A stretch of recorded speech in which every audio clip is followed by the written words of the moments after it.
प्रवर्तक परम संत बाबा जय गुरुदेव जी महाराज, इनके चरणों में अरबों खरबों प्रणाम। ईश्वर भगवान और उनकी दृश्य अदृश्य शक्तियों को भी कोटि कोटि प्रणाम। आदरणीय अन्ना जी और दादाजी, इनको भी मेरा प्रेम पूर्वक जय गुरुदेव। साथ ही साथ यहाँ पर उपस्थित गोड़ीगांव ग्रामस्थ माता पिता भाई बहनों को और दूर दराज से आए हुए सभी माता पिता भाई बहनों को बड़े प्रेम के साथ जय गुरुदेव। आज का सत्संग हर वर्ष की भांति गोपालकाला के निमित्त रखा गया है।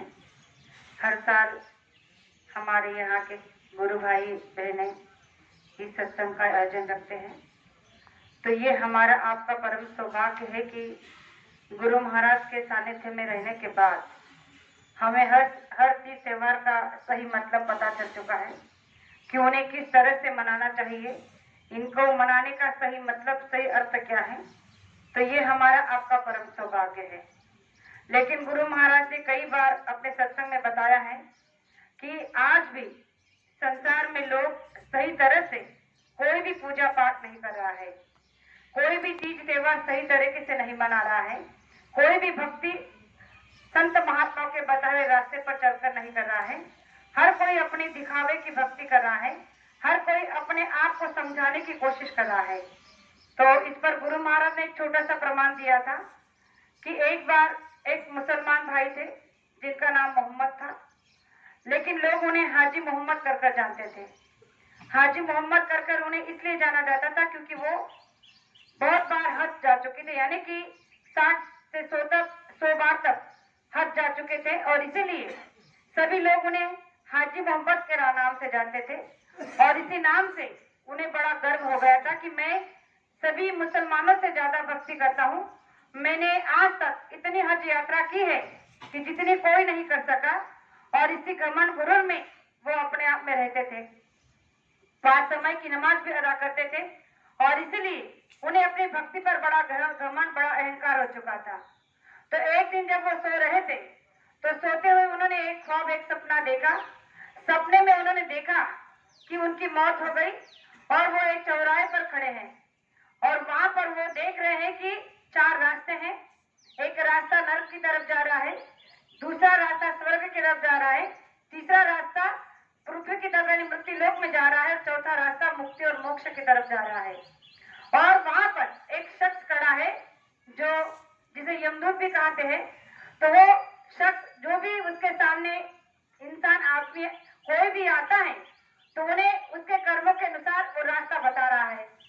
अब जैसे ही वो सामने आकर खड़ा हुआ उन रास्तों के सामने, तो इस हाजी मोहम्मद को लगा कि मैंने तो जीवन में बहुत पुण्य कमाया है, बहुत भक्ति की है और इसीलिए मुझे नरक का रास्ता तो मिल ही नहीं सकता।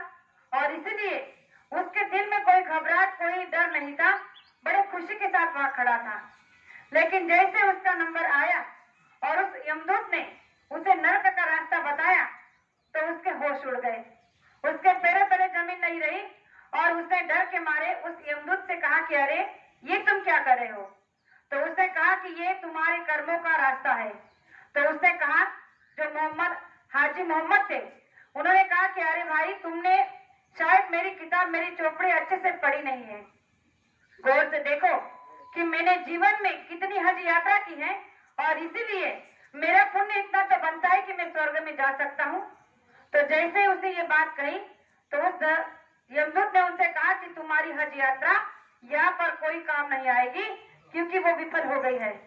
तो उन्होंने कहा कि ऐसे कैसे, मैंने तो आज तक सभी मुसलमानों से ज्यादा हज यात्रा की है और कहते हैं कि जो ज्यादा से ज्यादा हज यात्रा करता है भगवान अल्लाह ताला उसे अपने पास बुलाता है और तुम ये कैसे कह रहे हो। तो उस यमदूत ने कहा कि तुमने हज यात्रा की तो जरूर है, तुमने सभी से ज्यादा हज यात्रा की है, लेकिन वो भक्ति से तन मन से नहीं की है, दिखावे से की है।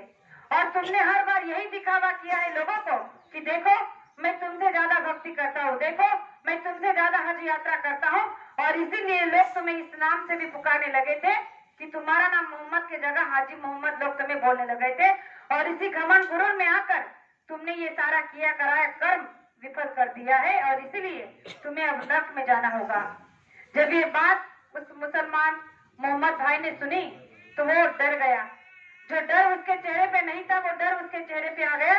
फिर उसने उससे विनती की कि अरे भाई ठीक है कि अगर मैंने ये काम सही से नहीं किया है तो कोई बात नहीं, लेकिन मैंने नमाज तो पांचों समय की ठीक से पढ़ी है, उसका तो कुछ पुण्य बनता होगा। देखो मैंने तो जितना भी जीवन जिया है उसमें एक पल भी अपनी नमाज में कभी खंडन नहीं किया है। हर समय पांचों समय का नमाज बहुत ठीक से अदा किया है, उसका तो कुछ पुण्य फल मुझे मिलेगा ही। तो यमदूत ने उसे कहा कि इसका भी तुम्हारे पास में कोई पुण्य फल नहीं है। जैसे उसे ये सुना कहा कि क्यों कैसे, मैंने तो पांचों समय नमाज बराबर पढ़ी है। तो यमदूत ने कहा कि यहाँ पर भी तुमने केवल दिखावा किया है। तुमने जब जब भी नमाज को पढ़ा है लोगों को दिखाने के लिए करा है, क्योंकि तुम जब भी नमाज पढ़ने के लिए बैठते थे तो लोगों को देखते थे कि लोग मेरी तरफ देख रहे हैं, और जितना समय ज्यादा तुम बैठते थे लोगों के बारे में सोचते थे कि जितना समय मैं इन लोगों के सामने नमाज के लिए बैठूंगा ये लोग मेरे बारे में उतनी अच्छी राय बनाएंगे, मेरे बारे में अच्छी बातें करेंगे कि देखो हाजी मोहब्बत कितने समय तक नमाज को अदा करता है, कितनी समय नमाज को पढ़ता है, और इसीलिए तुमने सारी भक्ति आज तक की दिखावे में ही बर्बाद कर दी है। और इतना ही नहीं, एक बात तुम्हें याद दिला दूं कि एक दिन तुम्हारे घर पर मेहमान आए थे और उन मेहमानों के सामने तुमने उस दिन बहुत समय तक नमाज को अदा किया। क्यों? क्योंकि तुम उन लोगों को भी, उस मेहमानों को भी दिखाना चाहते थे कि मैं तुमसे ज्यादा नमाज पढ़ता हूँ। यानी कि एक बार बताओ कि तुमने जितनी बार जितना समय उस नमाज में दिया है, क्या एक बार भी तुमने अल्लाह ताला खुदा को याद किया था? क्या तुमने कभी अपनी भक्ति को निस्वार्थ होकर किया था? तुमने हर समय हर पल अपनी आंखों में केवल दुनिया और देश को रखा था, लोगों को रखा था, उनकी सहानुभूति को रखा था, उनकी प्रशंसा को रखा था। इसीलिए तुम्हारी भक्ति आज विफल हो गई है और तुम्हें नर्क में जाने से कोई रोक नहीं सकता, क्योंकि तुम्हारा और कोई अच्छा कर्म तो है नहीं कि जिसकी वजह से तुम्हें स्वर्ग में जाने का रास्ता मिल जाए। और जैसे ही उसे आगे ढकेला गया तो उसकी नींद खुल गई और वो आंखें खुलते ही चारपाई पर बैठकर खड़ा हो गया, उठकर बैठ गया और सोचने लगा कि ये मैंने क्या देखा।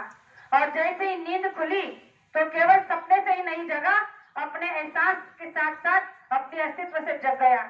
फिर सोचने लगा कि ये मैंने जो देखा ये झूठ नहीं था, ये मेरे वास्तविक जीवन का सत्य है, और आज तक मैंने जो किया है सच में झूठ और दिखावे के लिए किया है। तो आज के बाद मैं ये सारा झूठ दिखावा नहीं करूंगा। और उसने दूसरे दिन से ही अपनी दिनचर्या को बदल दिया। जब भी वो नमाज के लिए जाता था तो लोगों से चोरी छुपे जाता था, अंधेरे में जाता था, एकांत में जाकर नमाज को पढ़ता था, यानी कि किसी की नजर में अपनी भक्ति को नहीं आने देता था। जब जब भी हज के लिए गया कहीं भी किसी को बता के नहीं गया, और इसके इस व्यवहार से गांव में लोगों में कानाफूसी होने लगी। लोग उसकी निंदा आलोचना करने लगे कि उसके बारे में बातें करने लगे कि देखो जो हाजी मोहम्मद था जिसके नाम से लोग अल्लाह ताला खुदा को बहुत मानते थे, आज वो नास्तिक हो गया, आज वो नमाज भी नहीं पढ़ता है, उसे नमाज को पढ़ना भी छोड़ दिया क्योंकि वो नमाज पढ़ने के लिए मस्जिद आता ही नहीं। वो इतना ही नहीं, वो तो हज भी नहीं जाता है अल्लाह ताला खुदा से मिलने के लिए। तो ये कैसा सच्चा मुसलमान हो सकता है? और लोग उसकी बुराई करने लगे। लेकिन जितनी बुराई उसकी होने लगी, जितनी निंदा आलोचना उसकी होने लगी, उसकी साधना में उसे बरकत मिलने लगी, उसकी तरक्की होने लगी, और उसकी साधना में, उसकी भक्ति में वो अल्लाह ताला से रूबरू होने लगा। और इस तरह से उसकी जीवात्मा एक दिन पाक होकर, साफ होकर अल्लाह ताला परवरदिगार से मिल गई, और जो रास्ता हमेशा के लिए उसे मिलना चाहिए था वो रास्ता मिल गया। प्रेमियों, यही बात हमारे आपके साथ भी हो रही है। गुरु महाराज ने ये दृष्टांत इसलिए दिया है कि ये केवल एक मजहब की बात नहीं है, ये हर धर्म मजहब की बात है। आज अगर हम हर धर्म में देखा जाए तो हर लोग यही कर रहे हैं, हर कोई अपनी पूजा पाठ को दिखावे के सामने कर रहे हैं, और लोगों को ये दिखाना चाहते हैं कि देखो हम कितना समय ध्यान भजन में बैठते हैं, हम देखो कितना समय मंदिर मस्जिद में जाते हैं, हम देखो कितना समय पूजा पाठ में देते हैं, हम कितना दान व्रत उपवास करते हैं, हम कितना तीर्थ यात्रा में जाते हैं। तो गुरु महाराज ने कहा कि जितना भी तुम यहाँ पर करोगे ये सारा विफल हो जाएगा अगर तुम दिखावा के लिए करोगे। कभी तो भगवान को रिझाने के लिए करो, अपने आप को रिझाने के लिए नहीं, भगवान को खुश